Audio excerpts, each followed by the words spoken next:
Manchester. Home to a population of 43% ethnic minority individuals. Yet, like much of the UK, the city faces a political divide.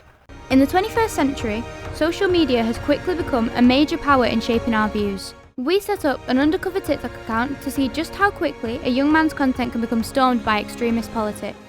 Within half an hour, we saw the first anti-migrant post, and within days it became nearly every single one. In Gen Z All Eyes on Us, our aim is to see how the politics in Britain today affect our generation and just how different everyone's experiences can be.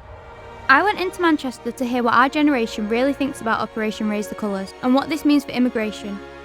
Well, it's a kind-facing message with a really nasty underside, because obviously everyone should be proud of where they come from, their heritage, of course. But the message behind it has really soured the great British flag in general.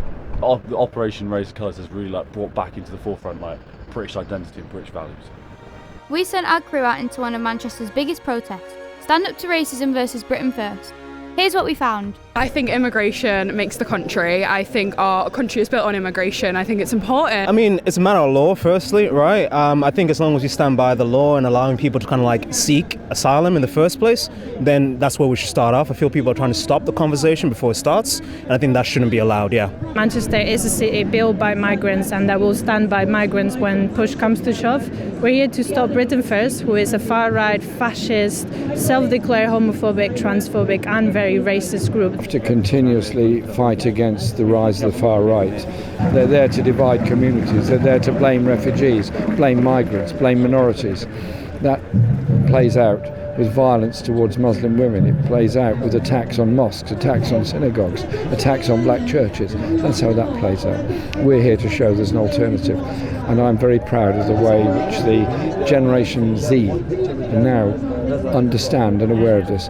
They are the future. We have to make sure the world is safe and secure for that future. We're not going to achieve it by division. We're not going to achieve it by racism. We're going to achieve it by unity. To get an expert opinion, we sent Yasmin Pereira to meet with Dr. Kath Dinton to find out how social media really does influence all of us. How do you think social media has influenced Gen Z's socio-political views in today's society? I mean, I think it's affected everyone, but Gen Z are going to be particularly more likely to be influenced simply because of lifestyle and the prevalence of technology and technological usage amongst Gen Z. Increasingly, we're seeing people turn away from traditional news as a source of information. People are much more likely to use social media for it, and thus Gen Z are more likely to use social media. How do you think online polarisation has affected Gen Z in relation to things like political radicalisation?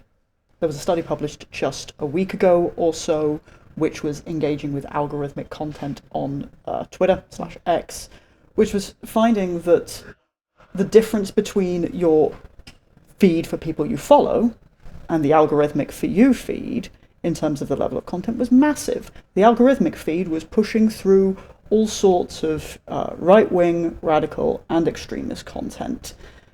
This is somewhat down to just the natural desire of social media to drive engagement. Controversial content drives engagement, ergo radical and extreme disgusting content still gets people responding, even if they like it or hate it, ergo more of it will come about. But it isn't just that. This is happening to a degree which cannot be considered simply about a politically neutral desire for engagement. It's clear it's going to take a lot to bring us all together. People obviously feel so passionately about their beliefs. It's about finding a way for everyone to listen to each other. Maybe that's what we need. Over the past few weeks, we've seen how divided Manchester can be, from the furthest right to the furthest left. But the question remains, can we be the generation able to overcome this division and find a way to become united? We're going to achieve it by unity.